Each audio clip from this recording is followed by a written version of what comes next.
Okay start करते हैं। Emerson's enhancement effect and red drop have been instrumentally in the discovery of. देखो Emerson जिन्होंने discovered किया था रेड ड्रॉप इफेक्ट, रॉबर्ट, इनका पूरा नाम है रॉबर्ट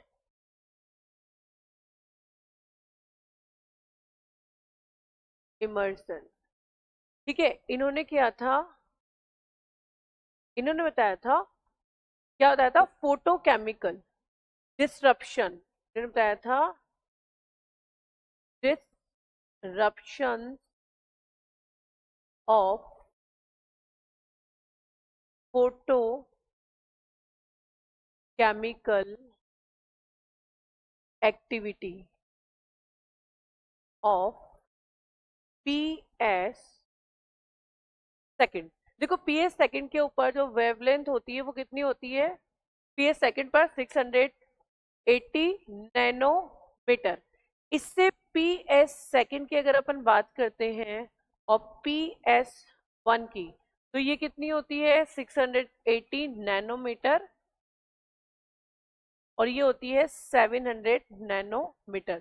इन्होंने ये दिखा था कि ये जो पॉइंट है, ये कौन सा पॉइंट है, रेड वेव है, और यहाँ पे 700 से अगर हम आगे बढ़ते हैं तो ये यूजलेस हो जाता है। क्या हो जाता है, ये यूजलेस हो जाता है। तो इसलिए इसको रेड ड्रॉप बोला जाता है कि पीएस सेकंड से लेके 700 तक तो ये फोटोसिंथेसिस में पार्टिसिपेट करता है, इतनी रेस को ये कैप्चर करता है। और यहाँ पे ये रेड ड्रॉप इसलिए कहलाता है क्योंकि जो लास्ट फ्रीक्वेंसी होती है लाइट की, हाई किस पे होती है, ब्लू पे, और लास्ट किस पे होती है, रेड पे, तो रेड ड्रॉप कहा जाता है। इसके बाद अगर अपन बढ़ाएंगे तो वो फोटोसिंथेसिस पार्टिसिपेट नहीं करेगा। चलो अब पॉइंट्स पे आते हैं। इसमें क्या है, photophosphorylation and non cyclic. Photophosphorylation is related to the formation of the ATP, electron transport. Non cyclic का मतलब होता है पीएस1 से शुरू हुआ, पीएस2 पे गिरा। Two photosynthetic operating simultaneously, yes, दो फोटो सिस्टम जो होते हैं एक साथ चल रहे होते हैं, जो अभी हमने बात करी है वो यहाँ कैसे चल रहे होते हैं, हम कहते हैं पीएस2 है और पीएस1 है। यहाँ पे भी लाइट आती है, ये भी इलेक्ट्रॉन को क्या करता है, एक्साइटेड करता है।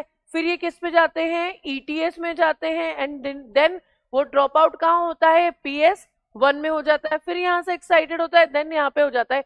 तो ये cyclic, non cyclic, phosphorylation, NADH plus का फॉर्मेशन, ये सब किस में होंगे, ये पूरे प्रोसेस होंगे। बट एक्चुअल में ये कंट्रोल किससे हो रहा है, पीएस सेकंड और पीएस1 दोनों का इन्वॉल्वमेंट है। इसलिए ये साइमल्टेनियस का मतलब होता है एक साथ ये प्रोसेस चल रहे होते हैं।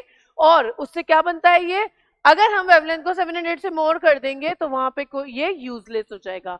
इसलिए रेड ड्रॉप क्यों कहते हैं, क्योंकि लास्ट पॉइंट जो होता है वेव का, वो सबसे लो जो होती है वो कौन सी होती है, रेड, और सबसे हाई कौन सी होती है, ब्लू।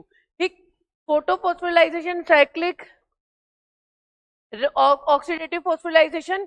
ऑक्सीडेटिव फॉस्फोराइलेशन हमने कहाँ पढ़ा है, माइटोकॉन्ड्रिया, ठीक है, और क्लोरोप्लास्ट में भी पढ़ेंगे, पढ़ा है, और माइटोकॉन्ड्रिया में पढ़ा है। तो ऑक्सीडेटिव फॉस्फोराइलेशन वहां पे होता है। क्लियर, तो हमारा राइट आंसर क्या जाएगा कि दो फोटो सिस्टम। अब ये दो फोटो सिस्टम किसके लिए बात कर रहा है, पीएस2, पीएस1, इन दोनों की बात कर रहा है ये।